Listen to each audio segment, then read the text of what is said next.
So we'll go ahead and get started by first dividing the paper into sevenths across like this. The way to do this, or at least the way I do it, is to fold this corner to the very center.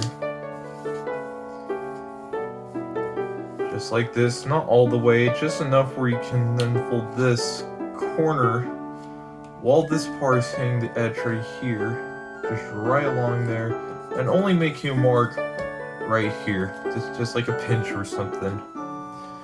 Then I'll just use that and use that reference, and I will fold this down like this. Then once I do that, I'm gonna take this edge and fold it right to that edge. To that crease right there. Then once I do that, I'm gonna fold it right to that reference. And then I'm gonna fold this up like this. And basically kind of do a pleat right onto that same crease again. So just like this here. And then I'm gonna fold right onto that crease right there. And then fold right onto that crease on the very edge, like so.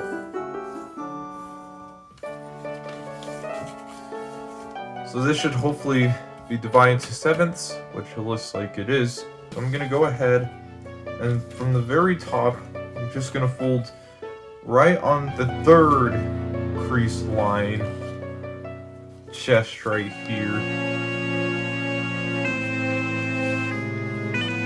And then I'm gonna fold below it like this on both sides. And then I'll fold it right below like this on the second crease line from the bottom part of the mask. Then from that second line, you'll just fold across like this, all the way from edge to edge. Just like so. Now I'm gonna use this point and fold it all the way, a line all the way across the paper. I'll carefully line along it just like this. There's also these 2 points that should meet up. So hopefully you'll get something like that. Do the same thing on this other side.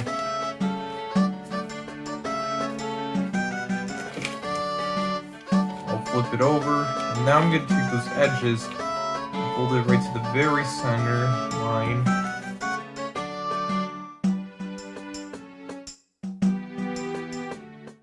But what I'm going to do is I'm actually going to first fold this along this edge flap just right to that one line you just made, and then I'm gonna fold this top part down,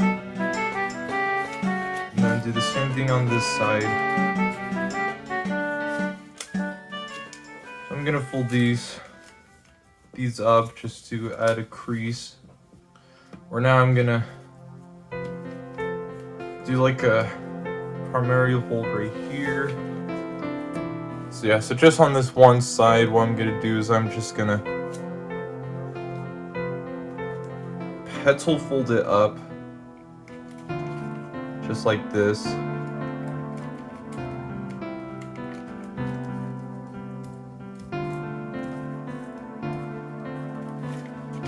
Gonna flip it over.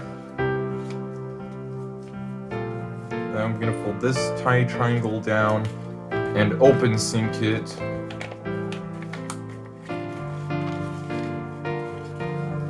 When you open sync it, these flaps will be folded, I guess inside reverse folded, just like that.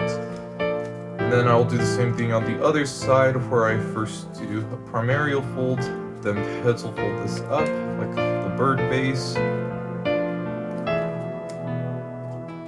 And then flip it over, fold this down to get a crease to help with the open sync, just right here. And you can also, you could just do open sync first like this if you want. And then inside reverse fold those two triangle corners down like this. Just like that. And now I need to wrap this layer around. So I'm gonna do it about like this. This might be kind of annoying to explain.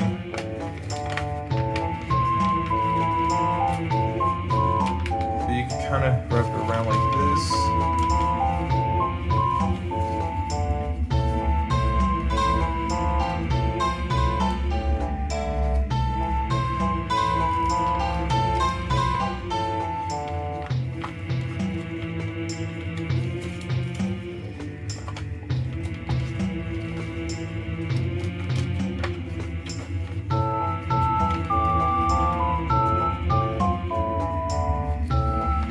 Basically, you just want to wrap this, being sure that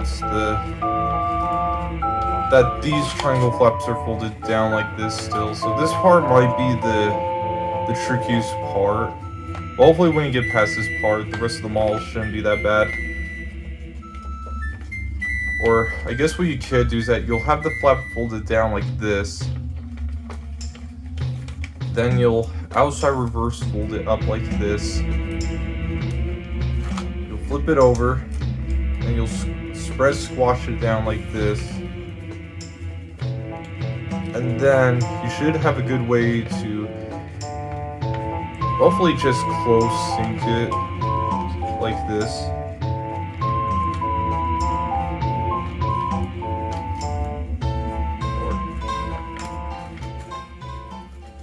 Or no, you don't want to close sync it, my bad. You just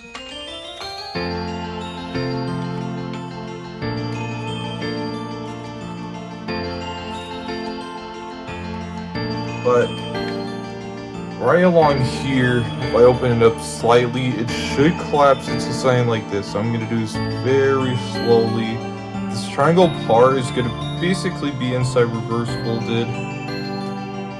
This edge part right here should be facing towards you like this. And then, you should have something appearing just like that. So now, I'm going to pleat it two sides like this.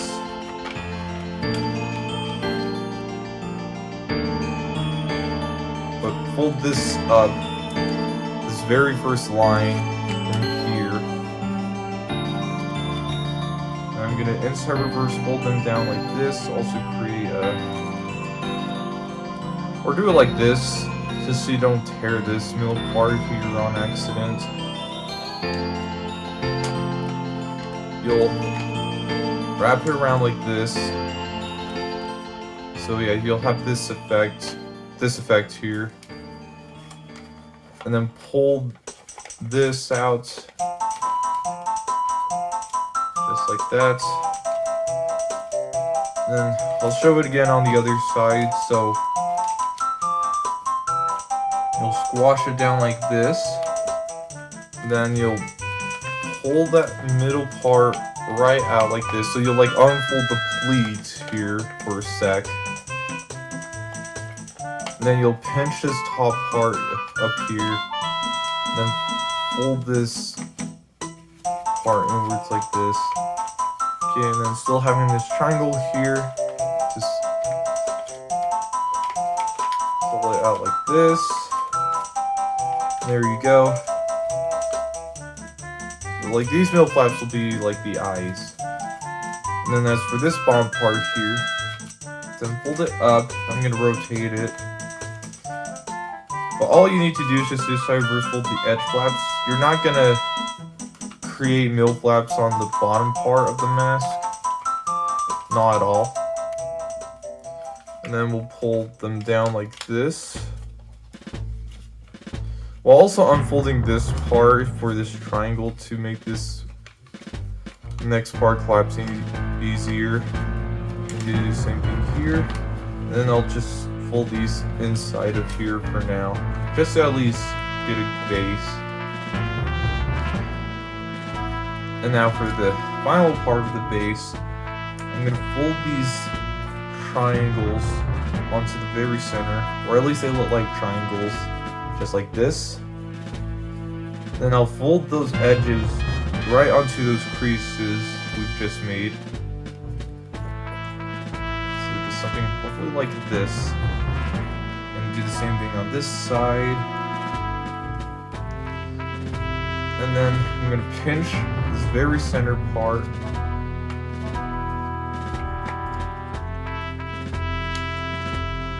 And just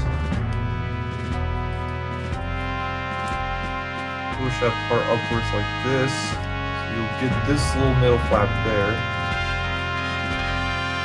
And as for this flap, I will fold it in like this. Inside reverse fold it. Then I'm actually gonna fold this, so then I'm gonna fold this part in like this, open sync it, or just inside reverse fold this 3 times.